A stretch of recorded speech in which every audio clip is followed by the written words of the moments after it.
ఒత్తిడితో కూడిన విద్యను కాకుండా విలువలతో కూడిన విద్యను అందించడమే తమ కళాశాల యొక్క ప్రధాన లక్ష్యమని, గీతం విద్యా సంస్థలో అత్యుత్తమ మార్కులు సాధించడంలో విద్యార్థులు కనబరిచిన ప్రతిభ అమోఘమని గీతం కళాశాల చైర్మన్ తమ్మినేని వెంకటేశ్వర్లు తెలిపారు.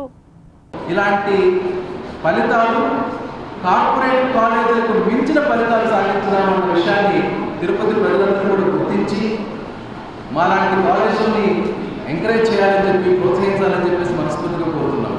మేము వీఆర్ కమిటెడ్ అండి.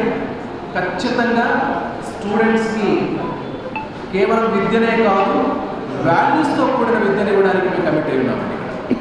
రైట్, వాల్యూస్ ఉండాలి. కేవలం మార్కులు మాత్రమే జీవితం కాదండి. రైట్, జీవితంగా అవసరమైన చాలా విలువలు ఉండాలి. అటువంటి విలువలతో కూడిన విద్యను ఇవ్వడమే గీతం యొక్క ప్రత్యేకత అని చెప్పేసి మరొకసారి తెలియజేస్తూ విద్యార్థులందరికీ కూడా అభినందనలు తెలియజేస్తున్నాం. ఇంతటితో సాటిస్ఫై అవ్వడం కాదు. ఇప్పుడు మీకు ఇక్కడ అభినందన సభ పెట్టామంటే మీరు ఏదో సాధించారని కాదండి, మీరు ఇంకా సాధించాల్సింది చాలా ఉంది అని గుర్తు చేయడం కోసం మాత్రమే ఈరోజు ఈ అభినందన సభను ఏర్పాటు చేయడం జరిగింది.